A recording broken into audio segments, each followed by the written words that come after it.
I've talked a lot about the Wilson A2000 on this channel, but today let's talk about a vintage Wilson A2000 Catchers Mitt.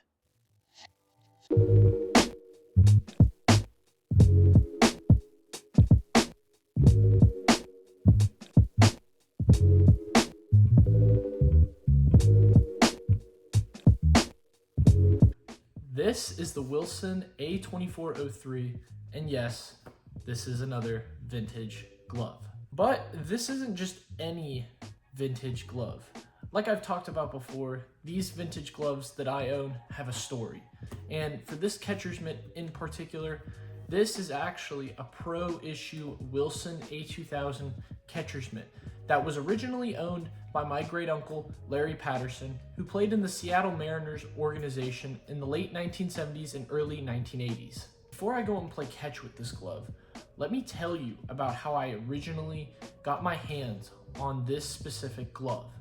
Back when I had my original diamond catcher's mitt, which I actually just made a video about, so go check that out. When I had that relaced by my great uncle, he sent me back this catcher's mitt.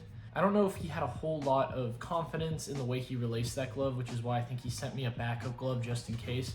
But it's really cool that he sent me one of his pro issued gloves that guys in the 1970s were using and in the major leagues and in all their affiliated clubs. It's absolutely awesome. And getting to play catch with this catcher's mitt and just use it and really take a more in-depth look at it has been really cool to see. I've never used a pro issued glove before, and so I just kind of wanted to give some of my thoughts. Has a really nice deep pocket. Oh, great. I think we already busted a stitching on it. This glove was made in 1979, so we looked up the code on the glove, and it is March 1979 is when this glove was created. I don't know if you guys can really see this, but the stitching, that nylon stitching is already starting to come loose, and this glove's already starting to tear apart. Vintage Wilson A2000 Pro issue. When I was talking to my great uncle about like where this glove came from, and in the 1970s when he started playing, he was telling me about how they had a glove contract. So each player was given 2 gloves. So my great uncle doesn't exactly remember where he got this glove from, but he thinks that he probably traded for it from someone else.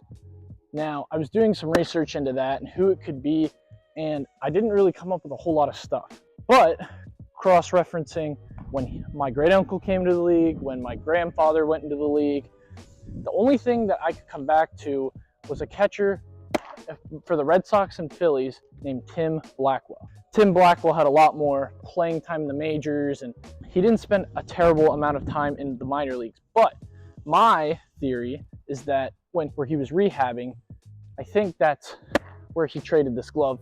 Tim, if you're watching this video and I'm completely wrong, please message me and we can fix something. It would be nice to connect with you and figure this out. But that's the only other explanation I have for Blackwell written on this glove. This is actually the 2403 model. It's not exactly a Wilson A2000. This glove does have snap action, so it makes it easier to transfer the baseball. So really, really cool glove. In addition to the history and who's used this glove, I think that the most interesting part about this glove is the fact that this glove doesn't have a Wilson logo on it. There's no Wilson logo stitched onto this glove, and I couldn't quite figure out why this was the case. My only theory to why this could be the case is perhaps in the 70s and 80s, maybe they had the Wilson logo. Maybe they stitched it on from each glove that they used, right? And so perhaps that's why this one doesn't have a patch on it. Now, I did some research. I wasn't entirely sure what to say here because there's not that much information about it, and I didn't really see a lot of other gloves without one. And maybe that was also a sign that this is a pro issue glove. That was something else I was kind of thinking about, but I didn't really have enough evidence to back that one up. So if any of you guys know a little bit more about this, leave it in the comments section. Like I've said before, I love talking about these vintage Wilson gloves.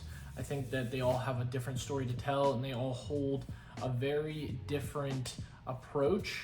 I definitely think that we, as the glove community and glove audience, can learn a lot more from vintage gloves. Not only the craftsmanship, the leather, the concepts, the different designs, but we can all just take a moment to just look at the history and just be intrigued by the overall concepts. But I know that everyone does not want to hear me rant about vintage baseball gloves all day. So if you want to go and check out an actual custom Wilson glove, you can check out this video right here, and it will tell you a lot more about the newer Wilsons and what the custom design options have to offer.